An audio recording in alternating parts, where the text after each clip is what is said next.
बड़ा महिमामय है आश्रय। अभी परसों ही शायद एक भगत जी हैं, वो कह रहे थे रात्रि के दर्शन और उत्सव मना करके जा रहे थे और अचानक नींद आ गई। पूरी रात उनको लगा, अचानक नींद आ गई तो पार्श्व में बैठे हुए जनों ने सावधान किया, तो फिर गाड़ी से उतरे, मुख धोया। फिर ऐसा हुआ कि 15-20 मिनट सत्य कहते हैं, वो कह रहे थे हम धाम में खड़े हैं, एक शब्द भी झूठ नहीं बोल रहे, मुझे होश ही नहीं रहा और मेरी गाड़ी कैसे चलती रही। 15-20 मिनट बाद जब चेतना आई तो घबरा गए कि गाड़ी कौन चला रहा था। और जहां बहुत सी गाड़ियां आ जा रही, उनका निश्चित प्रभु मेरी गाड़ी बैठकर चला रहे थे। मैं एक शब्द भी झूठ नहीं बोल रहा, कोई बड़ाई की बात नहीं कर रहा। ये मेरा हृदय, कोई माने ना मान, वो कह रहे थे मेरा हृदय देख रहा था मेरे प्रभु चला रहे हैं। उत्सव करके रात्रि का दर्शन पूरा और फिर गए तो अचानक एकदम ऐसी नींद की स्थिति। अच्छा, दिन की दिनचर्या अपनी गृहस्थों की होती है और रात में पूरा यहां जगे तो फिर सर्वतो भावेन आप प्रभु के प्रति समर्पित है। वो आश्चर्य जीवन मंगलमय हो जाएगा। मान लीजिए एक बार श्री नारदानंद सरस्वती जी महाराज नैमिषारण्य के कहीं संतों की संगोष्ठी में जाना था, बहुत दूर, बहुत विद्वान वेदांतदर्शी ब्रह्मबोध संपन्न महापुरुष थे नारदानंद सरस्वती जी महाराज। रास्ते में गाड़ी खराब हो गई, जहां कई कई किलोमीटरों तक कोई नगर नहीं, कोई। अब वहां संतों की सभा में पहुंचना था, कैसे?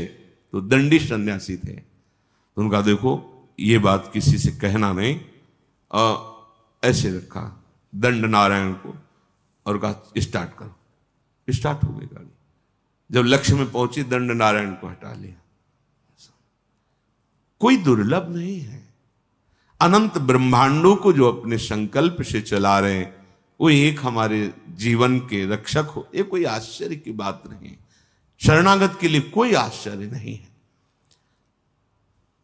वो देहातीत स्थिति एक क्षण में प्रदान कर सकते हैं, हमें कल्पों लग सकते हैं। इसीलिए यहां कहा नमो नित्यम वृंदावन तरुलताभ्या करुणया। वृंदावन की लता खगमृग पशु पंछी, वृंदावन के रसिक जन, वृंदावन वासी जन, ये सब करुणामयी लाडली की करुणा स्वरूप है। ये हम पर दया करें। किरंतिभ्या, इनकी कीर्ति का गान करें, इनके दर्शन करें, स्पर्श करें, इनकी बातें सुने और स्मरण करें तो विभांतिभ्या पावे प्रकृति रस सारात्म महसा।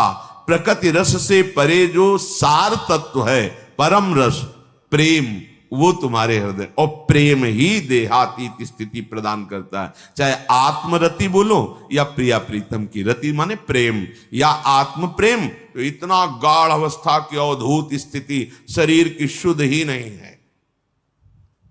प्रेम प्रियालाल के प्रकट रूप में इतना प्रेम, शरीर शुद्ध ही नहीं है।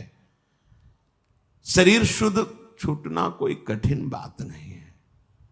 एक उदाहरण में पूज्य भाई जी ने लिखा कि एक कोई वंदना कर रहे थे, तो उनका नियम होता है कि जिस समय उनका समय हुआ वो अपनी वंदना करते हैं अपने ईश्वर की। तो रुमाल बिछाई और वंदना कर रहे थे। तो कोई नवयुवती किसी अपने प्रीतम से मिलने के लिए जा रही थी, जहां नियति स्थान था। वो उसके ध्यान में भाव में भरी उसको लांग के चली गई। वो रास्ते में ही कर रहे थे। अब वो वंदना करके देखा कि वही स्त्री कुछ क्षण बाद लौट के आ रही। तब कहा क्यों, तुम्हें इतना ज्ञान नहीं कि मैं वंदना कर रहा था और तुम हमारे को लांग के चली गई? कब? बोले अभी थोड़ी देर पहले। आप वंदना कर रहे थे, किसकी? बोले अपने मालिक की, आराध्य देव की। हम तो एक नाशवान शरीर के राग में थी, तो इतने बड़े तुम हमें नहीं दिखाई दिए, लांग के चली गई, और तुम अनंत ब्रह्मांडों के मालिक की वंदना कर, तुम्हें पता चला कि मैं तुम्हें नांग के चली गई। क्या वंदना कर रहे थे तुम? हम तो एक नाशवान शरीर में आसक्त थी, उससे मिलने गई थी, तो तेरी शुद्ध नहीं रही, तेरे को नांग के चली गई, मुझे पता नहीं, लेकिन तू परम आराध्य देव की, परम प्रभु की आराधना कर रहा, तुझे पता चला मैं नांग के चली। कहां तेरी एकाग्रता थी, कहां तेरे को प्रेम है? ये बात देह शुद्ध भूलना कोई बड़ी बात नहीं, बड़ी बात है तन्मय हो जाना। हमारा राग एक जगह एकत्रित हो जाए, गलत जगह एकत्रित होगा, विनाशी जगह में एकत्रित होगा, तो परिणाम में गलत और विनाशी हाथ लगेगा। इसीलिए इस अमूल्य प्रेम को प्रभु के नाम रूप लीला धाम में समर्पित करना चाहिए। ये महिमा धाम की कृपा से प्रकट होती है। देहातीत अवस्था देखा गया है महापुरुषों के जीवन में। श्री भोलानाथ जी महाराज बहुत ही पढ़े लिखे, लौकिक विद्या के भी पारंगत विद्वान, मन में श्री प्रिया प्रीतम राधा कृष्ण के प्रति आकर्षण, जब सर्वस्व छोड़कर वृंदावन आए। देखो, निश्चय में बड़ी सामर्थ्य होती है। वृंदावन आकर उन्होंने निश्चय किया कि मेरे जीवन का लक्ष्य अब है श्यामा श्याम की प्राप्ति। बहुत धैर्यपूर्वक निश्चय करना चाहिए। उपासकों से जब एकांतिक वार्ता होती है किसी किसी उपासक से, तो जब वो प्राकृतिक आकर्षण में दुखी दिखाई देता है, तब लगता है कि कृपा के प्रवाह में परमार्थ में तो आ गया है, पर इसका निश्चय नहीं है। क्योंकि निश्चय ना होने के कारण भोगाकर्षण में वो जलता है और चाह करता है भोगों की। तब उसको लगता है कि ये लोग बड़े भाग्यवान हैं जिनके पास जिन भोगों की मैं चाह कर रहा हूं उन भोगों को भोग रहे हैं। ये बड़ी ही निंदनीय बात हृदय में बैठती है। बड़ा जीवन जलनमय हो जाता है, क्योंकि परमार्थ का निश्चय नहीं, पथिक परमार्थ का, और भोगों के प्रति महत्व बुद्धि, सुख बुद्धि। इस स्थिति के साधक को चाहिए धैर्य पूर्वक सत्संग सुनकर विवेक के द्वारा ये निश्चय करे कि मेरा सौभाग्य कितना बड़ा, हमें धाम मिला, ना जानते हुए ना चाहते हुए परम मार्ग मिला। बिल्कुल कहीं ऐसी कोई साधना नहीं, पर प्रिया प्रीतम के प्रेम मार्ग के पथिक कहलाने का सौभाग्य मिला। संसार के प्रपंचों में महान क्लेशों में पिसते हैं जीव, प्रभु ने निकाल दिया, कोई जिम्मेवारी नहीं। एक ही जिम्मेवारी है, अपनी श्वासों को प्रभु के चरणों में अर्पित कर दो। समस्त प्रपंचों से रहित परम स्वतंत्र जीवन भगवत मार्ग का। पर आप समझ नहीं पा रहे। आपको लगता है कि इन भोगों को भोगने वाले बड़े भाग्यवान हैं, बड़े सुखी हैं। यही हमारी दुर्दशा है।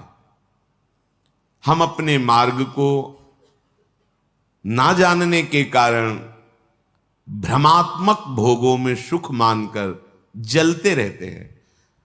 ऐसे साधक को जब माया अपना आकर्षण पैदा करती है तो फिसलने में देर नहीं लगती। इसलिए श्रीपाद, पहले आप निश्चय करो, वृंदावन आपको मिला, सत्संग मिला, तो निश्चय में कमजोरी क्यों है?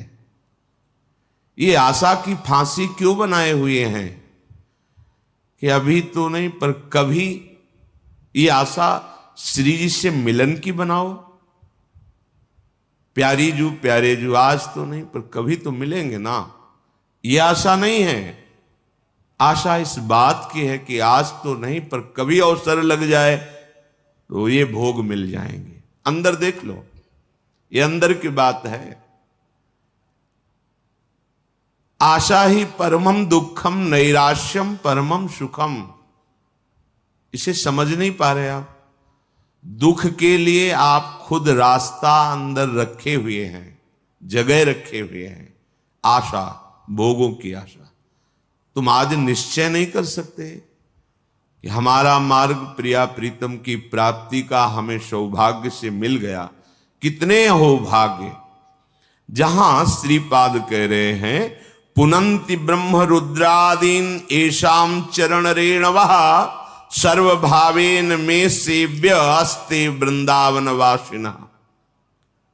भगवान रुद्र, शंकर, ब्रह्मा आदीन और भी बड़े बड़े महापुरुष एषाम चरण रेणवः, जिनकी चरण रज के लिए तपस्या करते हैं, प्रार्थना करते हैं, याचना करते हैं, जो रज शिव शनकादिक याचत सर्वभावेन में सेव्यास्ते वृंदावन वासिना। हमें सौभाग्य मिला कि सर्वतो भावेन, ना चाहते हुए भी हम रज में वास कर रहे हैं। कहां ऐसी चाह थी अखंड वृंदावन वासी बने, कहां चाह थी श्यामा श्याम के अनन्य उपासी बने। कृपा रूपी अनुग्रह रूपी वायु ने मुझे पहुंचा दिया। किस रज में रह रहे हैं? कह रहे पुनंति ब्रह्म रुद्रादीन एषाम चरण रेणवः, जो भगवान ब्रह्मा, भगवान महादेव, शनकादि को भी पावन करने की सामर्थ्य। पुनंति, पुनंति ब्रह्म रुद्रादीन, बड़े बड़े मां, वो हमें, हम जैसे अज्ञानी को, अनाधिकारी को, जहां भोगों की चाह है, ऐसी चाह ही नहीं है, वहां मुझे श्रीधाम वृंदावन वास मिला, रज सेवन करने का सौभाग्य मिला। हम प्यारी जू के हैं ऐसी ठसक से कहने का सौभाग्य मिला। फिर हमारे निश्चय में क्यों कमी? हमारा निश्चय दृढ़ होना चाहिए। भोलानाथ जी ने निश्चय किया कि बस अब प्रिया प्रीतम की प्राप्ति करनी है। निश्चय में बड़ी जल्दी स्थिति आती है। ये जो हमारे अंदर भागवतिक आनंद का प्रादुर्भाव नहीं हो रहा, इसमें निश्चय की कमी है। नहीं चाहिए मुझे अब लोकांतर के भोग, पदवी, यश, प्रतिष्ठा। अब मुझे प्रिया प्रीतम चाहिए। अब छक के भजन करना है, रात दिन भजन करना। ऐसा निश्चय करो। देखो इस निश्चय में कितनी पवित्रता है, कितना बल है, कितनी दिव्यता है। भोलानाथ जी की दिनचर्या बन गई। चतुराशी जी का गान, चतुराशी जी का मनन, प्रिया प्रीतम के मंत्र नाम का रटन। धीरे धीरे इतनी उदासीनता बनी, किसी से मिलना जुलना, किसी के घर भिक्षा के लिए जाना, ये सब बंद कर दिया। बस यमुना जी के किनारे श्रीमद चतुराशी जी का गायन, मंत्र का जप, प्यारी जू प्यारे जू के ध्यान में।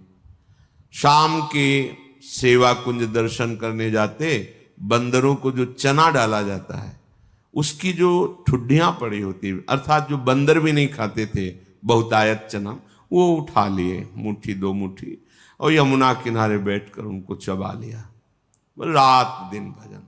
ऐसी स्थिति कि अब तो रहा नहीं गया, चिल्ला चिल्ला के रोते, हा स्वामिनी, हा लाडली। प्रेम की पीर उनके हृदय की वाणी जी में लिखी हुई। हा लाडली, हा प्रियाजू। ब्रजवासी जन सुनते तो प्रार्थना करते प्रियाजू से कि अगर हमारे कोई सुकृत है तो लाडली आप प्रसन्न हो जाओ, बाबा को दर्शन दे दो। इतनी विकलता, इतना रुदन। दिन राधा वल्लभ जी के श्रीअंग के दर्शन करने गए, भाव में भरे निहार रहे थे। होली उत्सव चल रहा था। प्रियाजू के पार्षद बड़ी बड़ी पिचकारियों से रंग डाल रहे थे। अहोभाग्य होता है जिनके ऊपर रंग पड़ता है। संसार का रंग तो पड़ ही रहा है। अहोभाग्य उनके जिनके सामने प्रभु विराजमान है और फिर उनके पार्षद जन उन्हीं कर कमलों से, जिनसे श्रीअंग सेवा करते हैं, वो रंग डालते हैं, गुलाल डालते हैं। समीप ही थे, भर की पिचकारी मारी लीला श्री जी की, उनके कान में सीधे गई, पर्दा फट गया, रंग युक्त जल अंदर। जो श्रीपाद कह रहे जीवन ने वो मृत प्रायो देहादौ निरहम ममा। देह भाव से अतीत अहमता ममता शून्य स्थिति प्रेममयी। अब वो जल पीड़ा देता है, पक जाता है, फिर उसमें कीड़े पड़ जाते हैं, कोई किसी से नहीं कहना।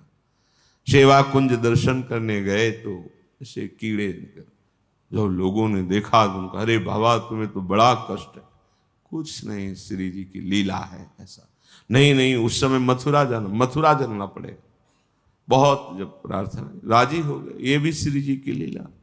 रोग रूप से प्रभु आए हैं तो औषधि रूप से उनकी पूजा हो, ले गए। मतलब डॉक्टरों ने देखा, कहा इनका तो बड़ा ऑपरेशन होगा क्योंकि सड़न हो गई बहुत दिन से। उनके पास जो निज जन सेवा में बनकर गए थे, उन्होंने कहा आपके कान का ऑपरेशन होगा, आपको बेहोश करना पड़ेगा, ये ऐसे नहीं होगा। तो उनका नहीं, आप 30 मिनट पहले बता दीजिए आके, बेहोश की जरूरत।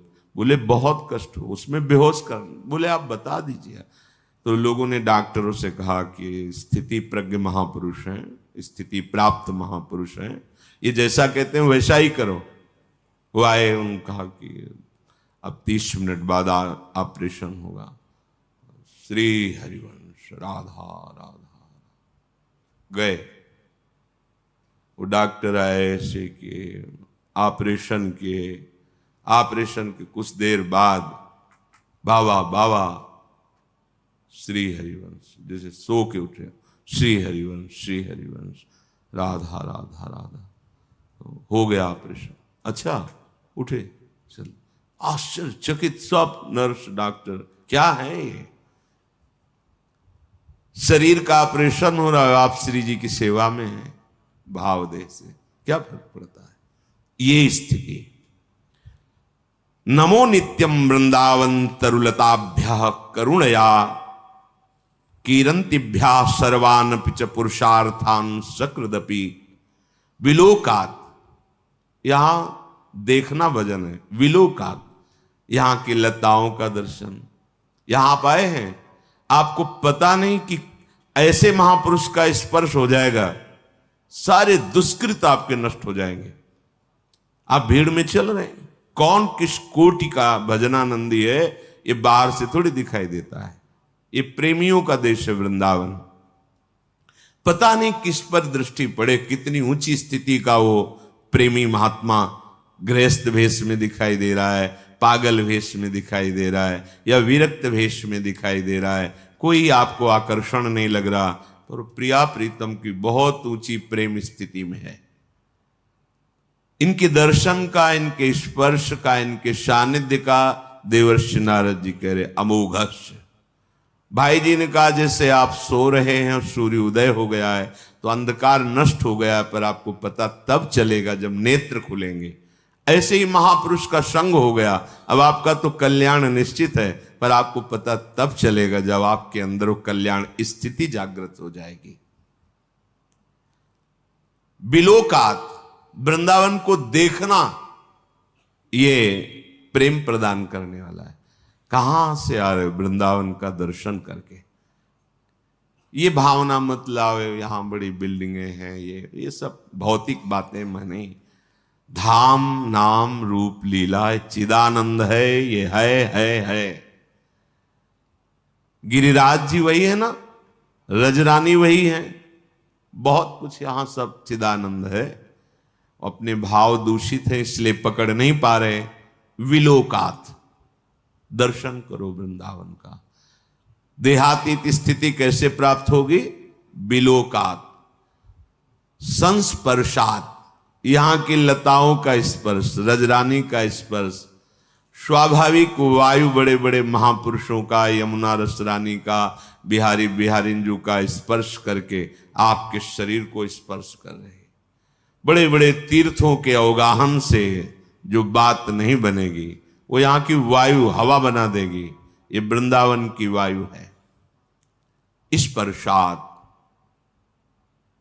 यहां की रज, यहां की लताएं, यहां के खगमृग पशु पंछी, यहां के रसिक जन, स्पर्श हो ही जाएगा, बाह्य और आंतरिक दोनों हो जाएगा।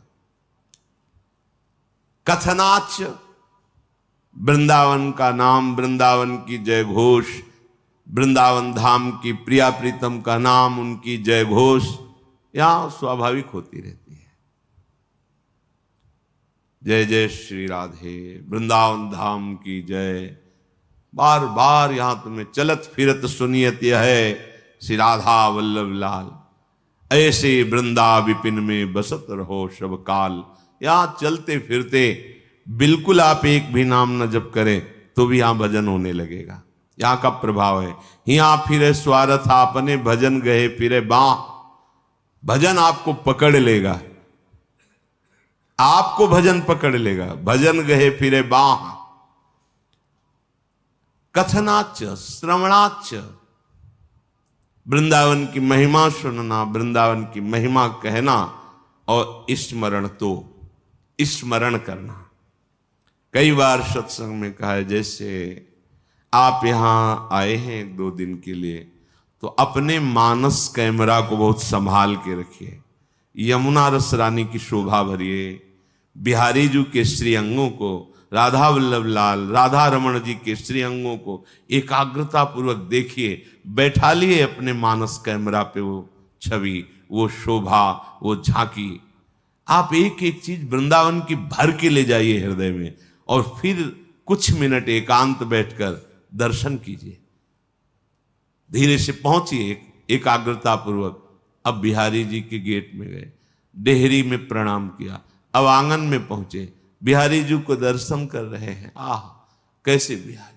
अब राधा वल्लभ जी पहुंचे, अब राधा रमण जी पहुंचे, सेवा कुंज गए, निधिवन राज गए, अब परिक्रमा दे रहे हैं, अब यमुना रस रानी का आचमन कर रहे हैं, अवगाहन कर। वृंदावन को चिंतवन यह दीप उर्बार, कोटि जन्म के अघतमह काट करे उज। करोड़ों जन्मों के पाप नष्ट हो जाएंगे, कुछ लेना देना नहीं। अपने अंदर ये चिंतन भर लिया और एकांत में चिंतन कर रहे हैं, आपका शरीर कहीं छूटे, आप वृंदावन ही आएंगे। आप प्यारे जू को ही प्राप्त होंगे। स्मरण, तो स्मरण करना। विभांतिभ्या पावे प्रकृति रस सारात्म महशः। प्रकृति से परे रस का सार जो महाप्रेम रूप श्रीधाम वृंदावन है, ये आपको निश्चित प्राप्त हो जाएगा यदि विलोकात, संस्पर्शात, श्रवणात, कथनाच, स्मरण। तो श्रीपाद देहातीत स्थिति प्राप्त करने का साधन बता रहे हैं। नमो नित्यम वृंदावन तरुलताभ्याम। प्रणाम करो वृंदावन को और उल्लसित हो, ओहो वृंदावन आया हूं। कितने अहो भाग्य, वृंदावन वासियों की चरण रज में प्रणाम करो।